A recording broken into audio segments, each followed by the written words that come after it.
We're now a month into the season. Has Sam's phone rung yet? He's a referee. I mean, I just can't believe that they'd have the audacity to do that. Jurgen Klopp must have shut that door and given what for. When you're at Man United and you're struggling like they are at the moment, you cannot do that. Nobody will go for Thomas Frank because his style of play, sadly. I can't speak highly enough of him. Every manager who's ever managed in football would want this kid. There's another big in the Premier League now. No. Big Ange. Big Ange, yeah. Is he that big though? Hey, welcome to another episode of No Tippy Tappy Football, brought to you by William Hill. We've only got both of our gaffers in today. Both in today, yes. Both in. Here we are. Sherwood is back and our Big Sam is back. Hello. We missed you, how are you? Not too bad, thank you, yeah. Had a few that's people all right. messaging me saying, where's Sam? No I offence know. to him. Yeah. He's the governor, isn't he? He's the governor. You're back. Good. Back, yeah. Feeling well. And we're so glad you're both back because there's so much been going on in the last So week, much. as It's always. so interesting, isn't it? But we're going to start, Sam, because we've been doing listener questions this year, and we've had a really important one that's come in from our listener, Mark McCarthy, and he has asked, we're now a month into the season, has Sam's phone rung yet? I get this strange, you know, those pictures that people put around, they put your face on it, like you mean, and saying like, Man United will be calling soon. I get so many of them, like I mean, it's like unbelievable. So I had a couple of them this week again, like I mean. So what, we're 5 games in, and we're already talking about who's going to be the first out the door. Man United not started like they should do. Newcastle, even Eddie, you know, under pressure because and they won the first game and then lost the other 4 or 5 games in, and that's the nature of the game now. Like you mean, the pressure mounts immediately. Like you mean, so phone's not rang for me, not likely to ring. If you had one chief exec to ring you, which club would it be? Ooh. One chief exec to ring me, That you'd fancy? What I'd club? fancy. What club? What a club? There's only ever one club in it when it was Man United. You know what I mean? So I mean, I think I'd go City. Never going to happen. Yeah, but I'll go City because I'm looking at the squad. If you're going in the extreme, like I mean, but when does a British manager get the top job now? When will that ever happen again? Like I mean, so Yeah. it's not going to be easy for British managers to get a top job anymore. So they have to do some really, really special. Like I mean, they can cope with the Premier League and get in the Premier League and do well, but as in terms of getting the top job, then it's not easy. And the ones who have, in all fairness, Potter particularly when he went to Chelsea, failed, and that doesn't bode good for us. Then, like I mean, you know, but you know, it's a great league though, Premier League. We have the biggest challenges as in our own national game against the rest, and we have to match that challenge if we want to get there. But Man United has always been, in my eyes, playing special all the years I've been there. Like I mean, even though Man City are way ahead of them now, it's just the history and the tradition of Old Trafford. Absolutely. I did see some cracking memes this week on social media. I know, it's all that. With your face on them. Yeah. Yes, and they did make me chuckle. I used to show them memes to the players, you know, when I was, for a bit of a laugh, like, I mean, before we'd get to the serious stuff, like, I mean, have a look at this one, lads. Like, there's a big fat one of me dancing, like, I mean, when I was at Everton, like, I mean, went down well with the lads, you know, so, you know, they come and go like that. You got to so laugh many at yourself, times, haven't you? Yes. You know, over the years, there's been some the lads who put those together, I admire, by the way, because they're absolutely brilliant. And they're always right on it as well. I Something know, happens. straight away, though, it happens like that, doesn't it? You know, so, you know, it's very, very good. Very, very good. Well, a friend of the pod that is leaving their job is Neil Warnock. So he's leaving Huddersfield this week after the game. Although he has said that he is not retiring. He's already been linked with other clubs, as you do, Tim. But how do you feel about Neil leaving Huddersfield? And also, apparently, there's a rumour out there already about him going to Sheffield Wednesday. But that seems mad to me, obviously, with his Sheffield United. Yeah. Yeah, I don't think that's going to happen. Obviously, I've got a lot of admiration for all these guys, Sam and Neil and Harry Redknapp and Moisey, and I mean, managed so many football matches. It's just incredible because it takes it out of you. But he looks magnificent, doesn't he? As well, Neil looks great. Yeah. Looks fantastic. He does, yeah. Looks like he just thrives off it. And he was a bit surprised, I would suggest. He probably felt that might get to Christmas before they made a change.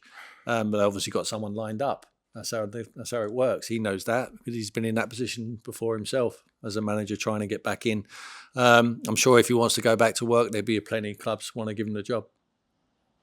Friend of ours, isn't he? Was on the well, pod. I mean, his unique style. I like Neil because he's never detracted away from his own style. His own style. I'm not talking his own style of play. His own style of management. Pure man manager. This Neil. Pure. Knows how to deal with players. Knows how to get the best out of players. Knows how to actually mentally motivate players to go out and give their all.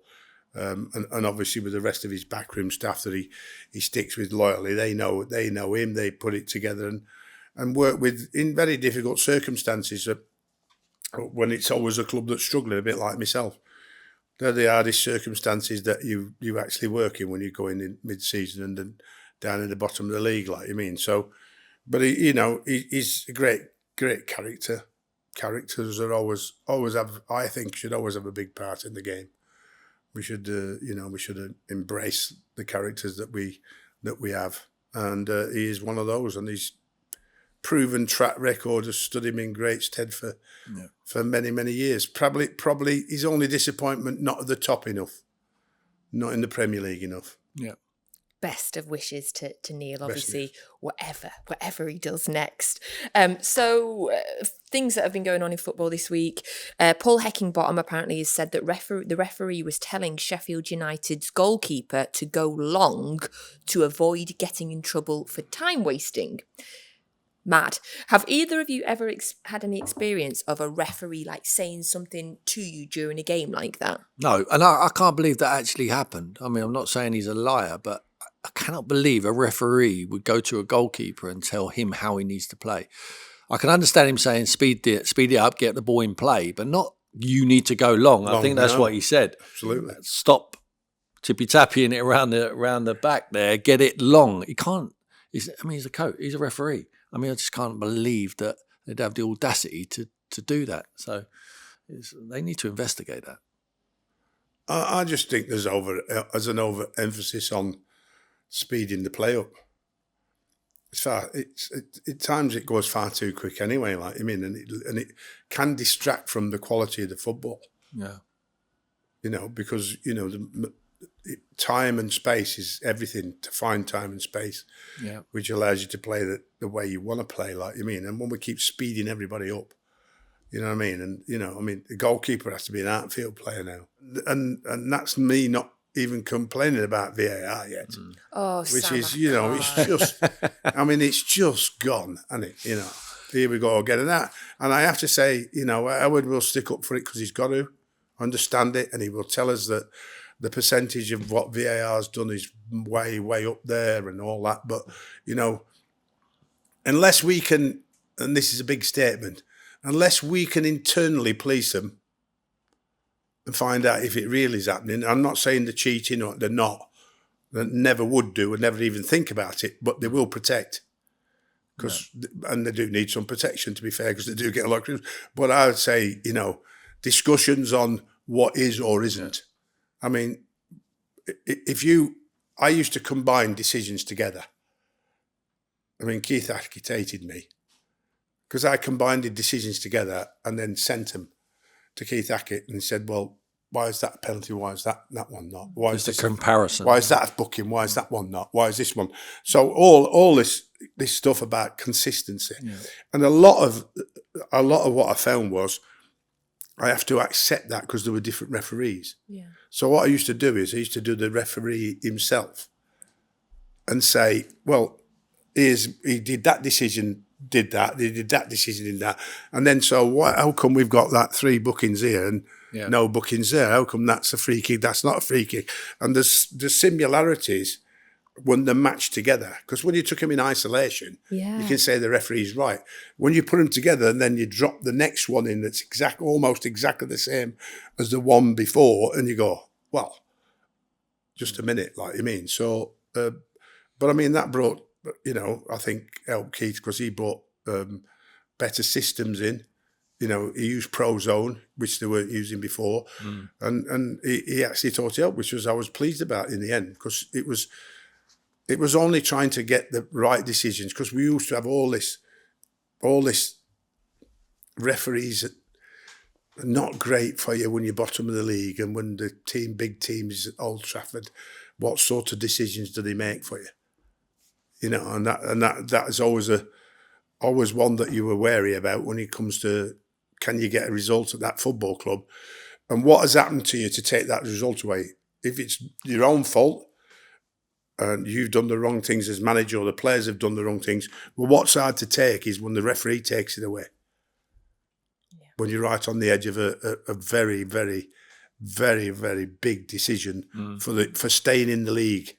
Well, it's happened this week, hasn't it, with Forest and Burnley. But honestly, I don't know about you both. I'm so sick of talking about the failings of VAR. But it's not just the VAR, but it's the rule change, isn't it? Because it says, and I don't know whether this is still the same as it, but it says if it hits the arm, whether it's intentional or not, and then results in a goal, it has to be a free kick. But then that's unless he passes it. Yeah, that's what you mean. Sander Berg's one. Yeah, he said it was a deliberate handball. I'm sick of talking about VAR, but you know something I'm not sick about talking about? Man City. Close. Close. Man United being rubbish. Yes. Wow. Of course, another tough weekend for Manchester United. Now, Tim, you said last week when Sam wasn't here that you don't think Erik ten Hag is a top manager. What do you think, Sam? I think he's hit a barrier, and I think that did I say that? You did. There's no taking it back now. I think that I heard that the treatment of Sancho wouldn't happen to anybody else if they were a bigger player. I can't remember who said that on Saturday. It was on Sky on Soccer. And I looked and I thought, well, that's a bad statement, because he completely destroyed Ronaldo and got rid of him. So he'll stand up to anybody. But then I was talking about this with Tim before, how it changes in life. That my discipline side massively mellowed on the basis of I am not cutting my nose off to spite my face. Yeah. So I am willing to warn the player and give him the benefit of the doubt to a certain point. Yeah. And I think that at Man United, the discipline side has worked last year, because it looked like it had a lack of discipline. Excuse me. Ronaldo was nailed, and everybody went, oof. This guy doesn't mess about, and they went about. I mean, it's the first game they've lost at home for 14 months or something like that. But the performance was, I was mentioning this to Tim before, Tottenham's performances are that good because of what? Play this way, play that. No, defensively they're very good as well. So they've combined the two. Manchester United are not. The 11 are not shutting down. Liverpool's 11 against Wolves in the first half was not Liverpool. Yeah. Absolutely so far off it. And then Jurgen Klopp must have shut that door and given what for. Because as soon as they came out, they shut Wolves down. They win comfortably 3-1. Manchester United didn't shut Brighton. Well, they did in the first 20 minutes, but then after that, they just lost it. So unless the combinations are right, and then you have to decide, have you got the players to do it? And do the players want to do it? And that's the big thing now for Manchester United. There's different facets of management, Sam. You know better than any of us. And one of the biggest ones, I feel, you can be a training ground manager and a style of play, and it's about man management at times. And it hasn't got Anthony because of different circumstances. Now, and he loses Sancho for something he's just come out and nailed him for. Perhaps he might have been better off, because Garnacho is possibly not playing the best at the moment, getting an arm around him, trying to get the best out of him, rather than discarding him to train with the development squad and probably never be seen again in a Man United shirt. Now, that for me is not good management when you do that. It is cutting your nose off to spite your face. And I made the point I don't think Ten Hag has improved any Man United player since he's been there. I can't think of any. I would hope anyone can tweet in and let us know anyone who they would say that he has improved. I'd say since he's been Rashford last year, because I've Yeah, never seen period. Marcus Rashford score. Well, he scored 30 odd goals, and he's Yeah. never got 20 before. So if I just thought about, one or two, he's the top one. But will that happen again this year? Was it one of those years? Like I mean, but again, you're going to boil Man United down to his management style. Now will be scrutinised until he can turn it. Will he turn it round? He did it last year because they lost the first. They looked a bit of a shambles to start, and he went bosh, and off they went. Yeah. And how good will the new signings be? Where have they spent the money again?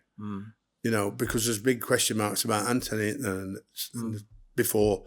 Yeah. There's question mark, was Sancho worth that much money? Who hasn't seemed to,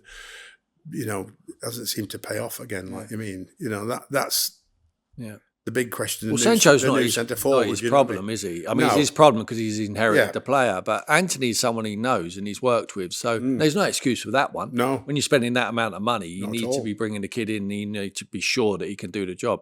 Rasmus Højlund is someone he knows. He needs to come in and do the job. It's a lot of money. Should He's they been be injured. signing? This has always been the question at Man United recently. Is should they be signing someone the manager knows? And how broad is his knowledge? Because Manchester United should be travelling the world as well as all the top clubs. Yeah. And they should be travelling the world in scouting terms as well as obviously now we've got algorithms and we've got AI, which gives us a lot of information which we use as well. Yeah. But it's not about how familiar the manager is with those players. Yeah. And should all those players be signed because the manager's familiar with them? Yeah. Or should it be Man United saying, well, yes, but there's a better player than that. Yeah. And this is the one we should bring in. That is the order of the day now because you're the head coach. You're not in charge of all that now. And when your knowledge is big, by the amount of times that I travel as a manager across the world to watch games, particularly in Europe. And when you've got all your other scouts with all the knowledge that they've got, and then you bring in AI, and that group is the critical mass on how successful the club is going to be. Yeah. Because then your management gets better because your players are better and your squad gets better, your team spirit gets better. Yeah. Everything about it, you just have to keep an eye on it and then make sure that you see where the complacency comes in. You see where you have to nail somebody. You may have to chop somebody's legs off and make them stand up like you did with Ronaldo. You may have to do it. It's still there just in case, but it's nothing like the old days where you could get nailed. Yeah. Much more consistently now, and you had to, as a player, you had to take it on the chin and prove to the manager you were with it. But I think you can do that when you're at Ajax. I think you can leave a player out. You can do what you want because you can get another kid up from the academy. They go into that non-competitive league with respect to Dutch football, and you still win because you're at Ajax. When you're at Man United and you're struggling like they are at the moment, you cannot do that. You have to. You need as big a group as you possibly can. They've had injuries. They're not coping with that. They've got a World Cup winner and they've got Varane as well, 2 centre-halves. I mean, they're just underachieving with the group of players they've got. And he did inherit a mess. I would agree that. And he did okay last year. But has he moved? We can only work on what we're seeing for the first 5 games. They've gone backwards rather than come forwards. And it's Man United and we expect them. I want Man United to be great. I love Liverpool to be great. I love the big teams to be huge and challenging. And at the moment, they're miles away. They're further away than they was last year. Now, it might change, like you quite rightly say, Sam. He did pick up later on in the season. It has to. It's Man United. He has to get better. But I don't think they should be buying development players. I really don't. I think it's Man United. They normally handpick the best. Now, whether that's the issue with the ownership, I mean, whenever they lose a football match, the ownership just gets... Well, Tim, we all have that. I mean, the amount of times I've gone in and gone, you have to sign players under 25. And I go, what, you want to get relegated? You know what I mean? I said, you want to build a football club only when the first 18 players are with you that are good enough for about 2-3 seasons. Imperative that the first 18, 20 players are that good and an experienced. There's a couple of youngsters in there, which allows you then to buy the younger player or develop your own younger players through the academy. So when these players' time evolves and they move on, the replacements are already been scouted for, already been watched, already been, and this is cutting the mistakes down massively. Yeah. Because it's when you're recruiting, it's not the amount of the players you're signing, it's the amount of mistakes you make doing it. Yeah. And now the cost of it, we see Everton, that's lost £400 million because their recruitment, unfortunately, for Farhad, who's a great man, has put huge amounts of money in, and it's not worked. Simply because the recruitment at Everton hadn't put it right. And you have to look at Man United and say, you look at Fergie was the master. Pep's another one now. Brighton's even better because of the small club that it is. But the funding come from within, a lot of it. Yeah. Man United's funding came from the fringe player that played 10 or 15 games that Alex sold on for a few million. Man City doing that now. Yeah. But even when the Saudis come, they'll take the big money now. Even they won't turn that down, like I mean. So the funding comes from, so the balance, because you have to sit down and speak to your financial director and you have to say, where's my transfer fund going to come from now? Well, we can't raise it, you have to help. Yeah. And if you haven't got the players that you can sell and move on to be a part of that, then your life becomes extremely difficult because you can't recruit the players you want to recruit. Well, in terms of a player that was recruited this summer by West Ham, James Ward-Prowse has had a fantastic start to life at West Ham. 2 goals and 3 assists in 4 games so far. I mean, he's got to be one of the signings of the summer, Tim, and I just can't believe more people didn't go in for him. Amazing. I think he's perfect David Moyes signing. Oh, absolutely, yeah. He's a perfect every manager signing. He gets on with it. He buys into what the manager wants. He has great technique, works on his game every day. Delivery from set pieces, which is crucial, especially for a team of the size of West Ham and David Moyes' style. You want to win games, and sometimes it might be defending your box for large portions of that and getting 1 or 2 chances from set pieces. And he puts it right on the money. He's fantastic. His all-round game's great. Good leadership qualities as well. Not frightened to have a voice and tell people bad news. And he runs around and gives everything for the shirt. I mean, the West Ham fans must have been devastated when Declan left. They obviously realised that he'd outgrown the club and he wanted to move on to pastures new. He's gone to Arsenal. And they send him with the blessing of the fans. And to get a recruitment like Ward-Prowse is fantastic. What was the cost? What was it? Peanuts. 30? Whatever it is, 30? it's cheap. Is it 30? For what he's going to give him, Sam, is still. Yeah. I mean, I can't speak highly enough of him. Every manager who's ever managed in football would want this kid. Yeah, well, I think that the added bonus for Moisey is there's probably more goals than there is in Declan Rice. Not diving headers.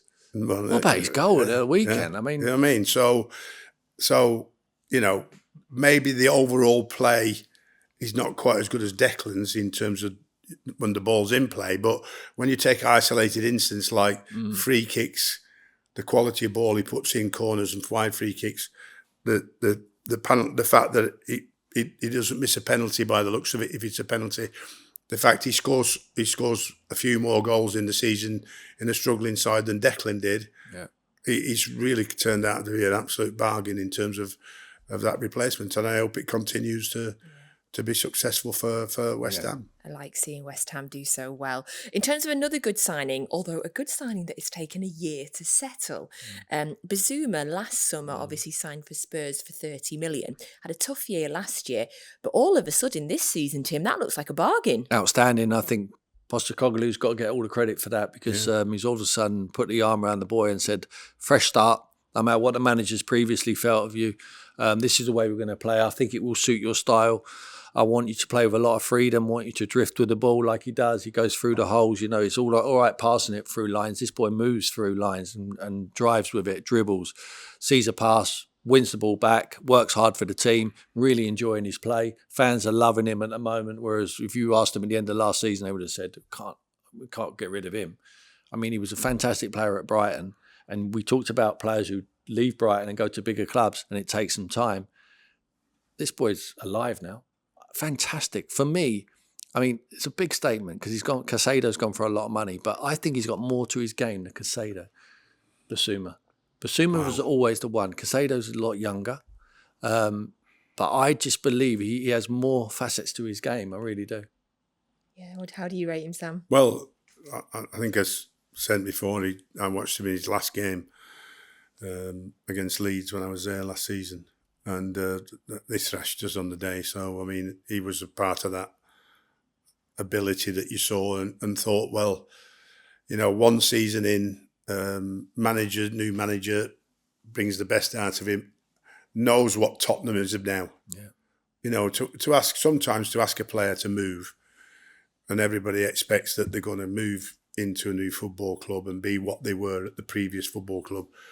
And often it takes and can take a good year or 2 years before you see their very, very best. And obviously nobody's patient enough to do that these days, So I remember Firmino going to Liverpool and saying what a mistake that was. And then 2 years later, what a player this lad is. And that were 2 seasons, not one. You know what I mean? So he's really come to fruition. So he has come to terms with Tottenham and what's expected. And the managers brought the best out of him. So, it looks like a bargain now. Now, we've got another question from one of our listeners. Thank you for sending your questions in. The best way to do that, by the way, is to just send them to me on Twitter. So one of our audio listeners, James, has asked, this is James's question. James's question, Mikel Arteta says he wants to normalise substituting goalkeepers. Is he trying a bit too hard to be like Pep? Why does Pep want to do that? I don't know. Pep has different goalkeepers in cup competitions. Yeah, but listen,